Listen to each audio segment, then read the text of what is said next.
오늘 우리에게 주신 하나님 말씀은 예레미야서 43장 1절부터 13절까지의 말씀입니다.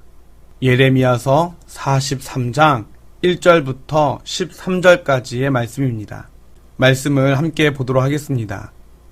예레미야가 모든 백성에게 그들의 하나님 여호와의 말씀 곧 그들의 하나님 여호와께서 자기를 보내사 그들에게 이르신 이 모든 말씀을 말하기를 마치니 호사야의 아들 아사랴와 가랴의 아들 요하난과 모든 오만한 자가 예레미야에게 말하기를 내가 거짓을 말하는도다. 우리 하나님 여호와께서 너희는 애굽에서 살려고 그리로 가지 말라고 너를 보내어 말하게 하지 아니하셨느니라. 이는 네리야의 아들 바룩이 너를 부추겨서 우리를 대적하여 갈대아 사람의 손에 넘겨 죽이며 바벨론으로 붙잡아 가게 하려 함이라. 이에 가랴의 아들 요하난과 모든 군 지휘관과 모든 백성이 유다 땅에 살라 하시는 여호와의 목소리를 순종하지 아니하고 가랴의 아들 요하난과 모든 군 지휘관이 유다의 남은 자 곧 쫓겨났던 여러 나라 가운데에서 유다 땅에 살려 하여 돌아온 자 곧 남자와 여자와 유아와 왕의 딸들과 사령관 느부사라단이 사반의 손자 아히감의 아들 그다랴에게 맡겨둔 모든 사람과 선지자 예레미야와 네리야의 아들 바룩을 거느리고 애굽 땅에 들어가 다바네스에 이르렀으니 그들이 여호와의 목소리를 순종하지 아미함이러라. 다바네스에서 여호와의 말씀이 예레미야에게 임하여 이르시되 너는 유다 사람의 눈앞에서 내 손으로 큰 돌 여러 개를 가져다가 다바네스에 있는 바로의 궁전 대문에 벽돌로 쌓은 축대에 진흙으로 감추라. 그리고 너는 그들에게 말하기를 만군의 여호와 이스라엘의 하나님께서 이와 같이 말씀하시되 보라 내가 내 종 바벨론의 느부갓네살 왕을 불러오리니 그가 그의 왕좌를 내가 감추게 한 이 돌들 위에 놓고 또 그 화려한 큰 장막을 그 위에 치리라. 그가 와서 애굽 땅을 치고 죽일 자는 죽이고 사로잡을 자는 사로잡고 칼로 칠 자는 칼로 칠 것이라. 내가 애굽 신들의 신당들을 불지르리라. 느부갓네살이 그들을 불사르며 그들을 사로잡을 것이요 목자가 그의 몸에 옷을 두름같이 애굽 땅을 자기 몸에 두르고 평안히 그곳을 떠날 것이며 그가 또 애굽 땅 벳세메스의 석상들을 깨뜨리고 애굽 신들의 신당들을 불사르리라 하셨다 할지니라 하시니라. 아멘. 어제 42장 4절 말씀처럼 요하난은 애굽으로 도망가는 길에 베들레헴에서 선지자 예레미야를 만나 기도 부탁을 합니다.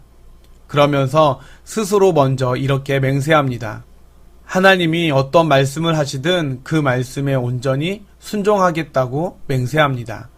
그래서 예레미야는 하나님께 기도했고 10일 후에 하나님은 응답을 주셨습니다. 하나님께서 주신 말씀은 이러했습니다. 애굽으로 가지 말고 이 땅에 그대로 머물러 살아라. 그러면 살리라 라고 하는 말씀이었습니다. 그런데 예레미야가 하나님의 말씀을 그들에게 전하자 요하난과 그를 따르던 사람들의 태도가 돌변했습니다. 어떤 말씀을 주시든지 그 말씀에 순종하겠다는 맹세는 온데간데 없고 오히려 그들을 속여 바벨론에 넘기려 거짓말한다고 예레미야를 몰아가기까지 합니다. 하나님을 향한 호칭도 달라졌습니다. 42장 2절과 3절, 5절 말씀을 보면 그들이 예레미야에게 기도 부탁을 할 때에는 하나님을 향하여 당신의 하나님 여호와라는 매우 특이한 표현을 사용했었습니다. 이 표현대로라면 적어도 그들에게 여호와 하나님은 예레미야의 하나님이지 자기들의 하나님은 아닌 자기들과는 무관한 하나님인 것처럼 느껴집니다. 그런데 오늘 2절 말씀을 보면 우리의 하나님으로 바뀌어져 있습니다. 자신의 유불리에 따라 하나님이 너희의 하나님도 되었다가 우리의 하나님도 되는 자신들의 입맛대로 하나님을 평가하고 있습니다. 하나님이 내가 좋을 때는 우리의 하나님이시고 나의 하나님이시며 내 상황과 형편이 좋지 않으면 너의 하나님, 나랑 무관한 하나님이 됩니까? 이 얼마나 교만하고 오만한 모습입니까? 그래서 성경은 2절에서 그들을 오만한 자다라고 말합니다. 이 오만이라고 하는 히브리어 단어는 거만한, 주제 넘은, 건방진이라고 하는 뜻입니다. 요한안과 그의 무리들은 하나님의 말씀을 가볍게 생각했습니다. 자기 생각과 주장이 너무 강해서 하나님의 말씀을 들을 여력이 없었던 겁니다. 어제 야구 중계를 보는 중에 이승엽 선수가 이런 말을 하는 것을 들었습니다. 홈런이 나오지 않으면 공을 멀리 보내야겠다는 생각에 더 크게 스윙을 하고 더욱 힘이 들어가곤 하는데 이처럼 강하게 쳐내야겠다라고 하는 생각이 오히려 타격 밸런스를 무너뜨려서 더 오랜, 더 깊은 슬럼프를 겪게 한다라고 하는 것을 들었습니다. 실제로 힘을 빼고 부드럽게 스윙할 때 타구가 더 멀리 날아가서 홈런이 되곤 한다라고 합니다. 그래서 자신은 슬럼프에 빠질 때마다 타격할 때 힘을 빼고 치는 연습을 많이 했다고 하는 것을 들었습니다. 그런데 우리가 기도할 때 이와 같아야 하지 않을까 생각했습니다. 여러분, 내 기도에 하나님께서 응답해 주시기를 바라고 원한다면 내 생각과 고집을 내려놓아야 합니다. 내 자아를 내려놓고 하나님 앞에 겸손해야 합니다. 하나님 앞에서 내 힘을 빼야 한다라는 겁니다. 내 생각이 너무 강하면 하나님의 말씀이 비집고 들어올 틈이 없기 때문입니다. 하나님 말씀 앞에 오만하고 교만한 내 자아를 내려놓고 겸손히 주님 말씀을 경청할 수 있는 마음과 귀를 소유한 모든 성도 여러분들이 될 수 있기를 바랍니다. 결국 요한안과 군대 지휘관들은 끝까지 하나님의 말씀에 순종하지 않고 애굽으로 이주를 강행합니다. 그렇다면 요한안과 남은 자들은 왜 이처럼 애굽에 내려가려고 힘쓰는 것일까요? 그것은 애굽으로 가야 자신들이 살 수 있다고 여겼기 때문입니다. 실제로 바벨론은 피지배자들에게 엄격하고 잔인하게 굴었던 것으로 유명합니다. 그런데 강대국, 거대한 땅을 자랑하는 애굽으로 가면 설마 호랑이가 사자를 공격하겠어? 하는 생각으로 애굽으로 가려고 했던 것입니다. 거기에 가면 우리를 죽일 수 없겠지. 다시는 전쟁하지 않겠지.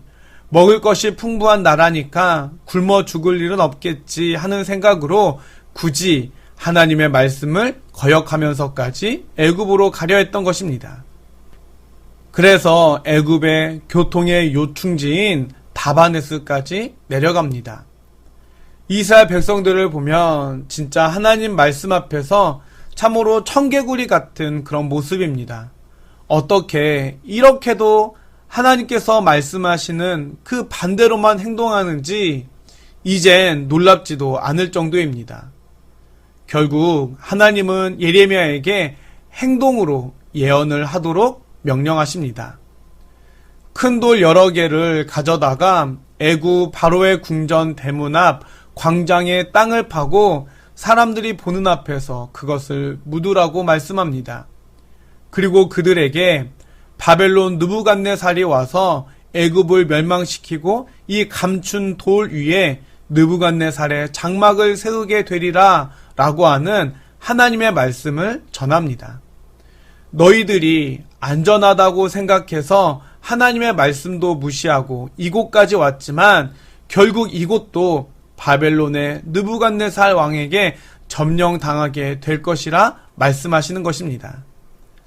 실제로 남유다가 바벨론의 기원전 587년에 망하는데 애굽도 19년 뒤인 568년에 바벨론에게 항복하고 맙니다. 자신들을 안전하게 지켜줄 것으로 믿고 찾아간 곳에서 또다시 하나님의 심판을 경험하게 되는 것입니다. 살려고 애굽까지 왔지만 하나님의 말씀에 불순종했기에 또다시 죽게 된다라는 것입니다. 연장선상에서 특이한 표현을 하나 볼 수 있습니다. 10절을 보면 하나님께서 바벨론 느부갓네살 왕을 뭐라고 부르고 있습니까? 하나님께서 이방 나라의 왕, 하나님과 언약을 맺은 선민 이스라엘을 멸망시킨 바벨론의 느부갓네살 왕을 나의 종이라고 말하고 있습니다. 이방인이라 할지라도 하나님의 심판 도구로 쓰임받기 때문에 하나님의 말씀에 순종하고 있기 때문에 하나님의 종이라고 부르고 있는 것입니다. 순종이 얼마나 중요하고 소중한지 우리에게 가르쳐주는 표현인 것입니다. 사랑하는 행복한 교회 성도 여러분, 우리가 가끔 살다 보면 내 생각과 전혀 다른 하나님의 명령이 있을 수도 있고 내가 받아들이기 힘든 말씀을 우리에게 주실 때도 있을 것입니다. 그러나 그럴 때 오늘 요한안과 유다 백성들처럼 교만과 오만함으로 내 생각과 내 뜻대로 밀어붙이는 것이 아니라 하나님 앞에 겸손히 순종할 수 있기를 바랍니다.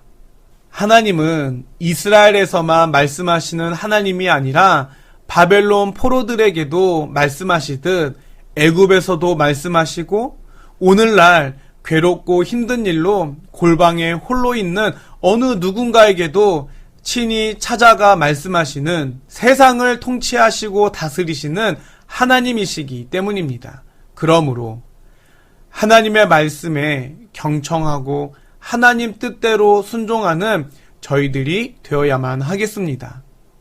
내가 생각하는 안전한 곳이 아닙니다.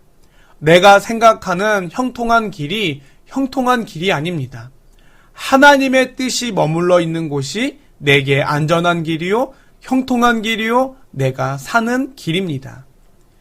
이것을 잊지 마시고 오늘도 하나님 말씀 앞에 겸손히 순종함으로 하나님께서 나와 동행하시고 함께 하시는 귀한 은혜를 온전히 누리시기를 간절히 축원해 드립니다. 함께 기도하도록 하겠습니다.